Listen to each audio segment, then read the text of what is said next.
സാധാരണഗതിയിൽ നിപ്പ വന്നത് അദ്ദേഹത്തിൻ്റെ ഭാഷയിൽ എരണം കെട്ടവർ ഇരിക്കുമ്പോൾ ആ രോഗം ഇങ്ങോട്ട് വന്നതാണ് എന്നാണ് അദ്ദേഹത്തിന് തോന്നിയിരുന്നത്. ഏതായാലും ആ എരണം കെട്ടവർ ചെയ്തൊരു കാര്യങ്ങളുണ്ടായിരുന്നു. അത് ഇവിടെ മരണപ്പെട്ടവരുടെ എണ്ണം ആ വർഷത്തത് അദ്ദേഹം എടുത്ത് ഉദ്ധരിച്ചപ്പോൾ സർ അപ്പുറത്തുനിന്ന് കൈയടിക്കുന്നത് കേട്ടല്ലോ. അത് എണ്ണം കെട്ടവരായതുകൊണ്ടല്ല, ആ രോഗത്തിൻ്റെ മാരകമായ പ്രഹരശേഷിയാണത് കാണിക്കുന്നത്. അങ്ങനെ സംഭവിച്ചപ്പോൾ നാടാകെ പ്രതിരോധത്തിൻ്റെ ഭാഗമായി അണിനിരന്നിരുന്നു. തുടർന്ന് എല്ലാ ഘട്ടത്തിലും നാം സ്വീകരിച്ച പ്രതിരോധ നടപടികളുണ്ട്. ആ പ്രതിരോധ നടപടികൾ ഒരു ഘട്ടത്തിലും സർക്കാർ മാത്രമെന്ന നിലയിലായിരുന്നില്ല, എല്ലാവരും കൂടിയായിരുന്നു, എല്ലാവരും ചേർന്നുകൊണ്ടായിരുന്നു. എല്ലാവരെയും ഒന്നിച്ചണിനിരത്തൽ ഇതിലേറ്റവും പ്രധാനമാണ്.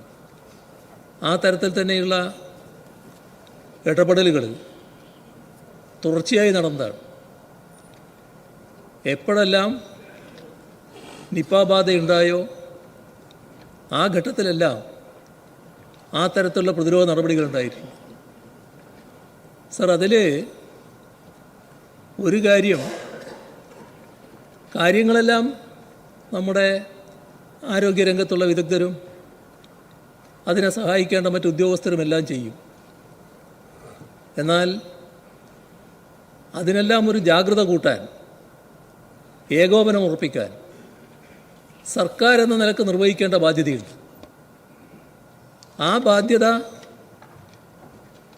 ഏറ്റവും കൂടുതൽ നിർവഹിക്കേണ്ടത് ഇതുപോലൊരു രോഗമാകുമ്പോൾ ആരോഗ്യമന്ത്രി തന്നെയാണ്. കഴിഞ്ഞ കാലങ്ങളിലെല്ലാം എപ്പോഴൊക്കെ നിപ്പ വന്നോ ആ ഘട്ടത്തിലെല്ലാം ആരോഗ്യമന്ത്രി തൊട്ടടുത്ത മണിക്കൂറാവില്ല, ചിലപ്പോൾ അവിടെ ഉണ്ടാവില്ലല്ലോ, ഇവിടുന്ന് അവിടെ എത്തേണ്ടി വരുമല്ലോ. എന്നാൽ ഇവിടുന്ന് എത്താനുള്ള ആ സമയം മാത്രം അവിടെ എത്തുകയും എല്ലാ പ്രവർത്തനങ്ങൾക്കും ഏകോപനം നടത്തുകയും എല്ലാറ്റിനെയും ഏകോപിപ്പിക്കാൻ ശ്രമിക്കുകയും ചെയ്തിട്ടുണ്ട്. സർ, ഇവിടെ എത്ര ദിവസം എടുത്തു ബഹുമാനായ ആരോഗ്യമന്ത്രി ഈ പറയുന്ന നിപ്പ ബാധിച്ച കോഴിക്കോടെത്താൻ? എന്തിനാണ് അത്രയും ദിവസമെടുത്തത്? അദ്ദേഹം ഉണ്ട് എന്ന് പറയുന്നത് ആ സമയം സ്ഥിരീകരിച്ചിട്ടില്ല. നമുക്കറിയാലോ, അദ്ദേഹം കോഴിക്കോടുകാരനാണെന്ന് എല്ലാവർക്കും അറിയാമല്ലോ. അദ്ദേഹം കോഴിക്കോട് ഉണ്ടായിട്ടുണ്ടാവും, പക്ഷേ ആ സമയം സ്ഥിരീകരിച്ചിട്ടില്ല. സ്ഥിരീകരിച്ച സമയം അദ്ദേഹം ഇവിടെയാണ്. മറ്റെല്ലാം മാറ്റിവെച്ച് അവിടെ എത്തി കാര്യങ്ങൾക്ക് നേതൃത്വം കൊടുത്ത് എല്ലാവരെയും ഏകോപിപ്പിക്കാൻ ശ്രമിക്കണ്ടേ? ആ ശ്രമം ഉണ്ടായോ? എന്തുകൊണ്ടാണ് ഇല്ലാതിരുന്നത്? അപ്പോൾ സാധാരണഗതിയിൽ ചെയ്യേണ്ട കാര്യങ്ങൾ ചെയ്തില്ല എന്നത് നാം കാണണം. ഇവിടെ അദ്ദേഹം പറയുകയുണ്ടായി, ഭരണം മാറിയത് അറിയാത്ത ഉദ്യോഗസ്ഥരുണ്ട്, അവരുടെ കസേര ഒന്ന് മാറുന്നു മാത്രമേ ഉള്ളൂ.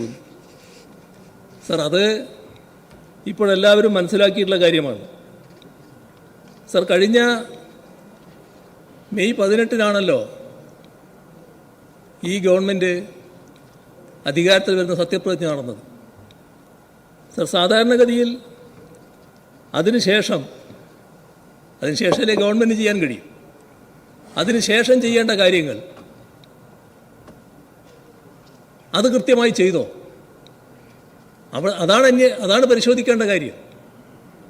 അദ്ദേഹം ആ കാര്യങ്ങൾ പറയുന്നതായി കണ്ടില്ല. സാധാരണ നിലക്ക് കാലവർഷത്തിന് മുൻപ് ചെയ്യേണ്ട പ്രതിരോധ പ്രവർത്തനമുണ്ട്. അദ്ദേഹം കാലവർഷത്തിന് മുൻപ് ചെയ്യേണ്ട പ്രതിരോധ പ്രവർത്തനങ്ങളുടെ കാലത്ത് അന്നിവിടെ അധികാരത്തിലുണ്ടായിരുന്ന LDF സർക്കാർ എന്ത് ചെയ്തു എന്ന് ചോദിക്കുന്നതായിട്ട് കേട്ടു. സാർ, അന്ന് എല്ലാവർക്കും അറിയാം, നാം എല്ലാവരും തെരഞ്ഞെടുപ്പ് രംഗത്തായിരുന്നു. ആ ഘട്ടത്തിൽ പെരുമാറ്റച്ചട്ടം ബാധകമായതുമാണ്. ഒരു ഉദ്യോഗസ്ഥരെയും വിളിച്ചുകൂട്ടാൻ അധികാരമില്ല. ഇവിടെ ആ ഗവൺമെൻറ് ചെയ്യേണ്ട കാര്യങ്ങൾ കൃത്യമായി ചെയ്തിട്ടുണ്ട്. നിങ്ങളൊരു മാസത്തിൻ്റെ കണക്ക് പറഞ്ഞല്ലോ, ഒരു മാസം പറഞ്ഞല്ലോ. ആ മാസത്തിൽ യോഗം നടന്നിട്ടില്ലേ നോക്ക്. ആ മാസത്തിൽ യോഗം നടന്നിട്ടുണ്ടാവും. പക്ഷേ അതിനുശേഷം പിന്നീടുള്ള മാസങ്ങൾ, മാർച്ച്, ഏപ്രിൽ, എന്താ അവസ്ഥ? ആരെങ്കിലും വിളിക്കാൻ പറ്റുമോ ഗവൺമെൻറ്റിന്? അതുകൊണ്ടാണ് ഞാൻ പറഞ്ഞത്, തെരഞ്ഞെടുപ്പ് റിസൾട്ട് വന്നതിന് ശേഷമുള്ള തീയതി ഞാൻ പറഞ്ഞില്ല. മെയ് 18 അതിനുശേഷമുള്ളതാണ്. അതിനുശേഷം കാലവർഷത്തിന് മുൻപ് ചെയ്യേണ്ട പ്രതിരോധ പ്രവർത്തനങ്ങൾക്ക് കൃത്യമായി നേതൃത്വം കൊടുക്കാൻ ഗവൺമെൻറ് കഴിഞ്ഞോ?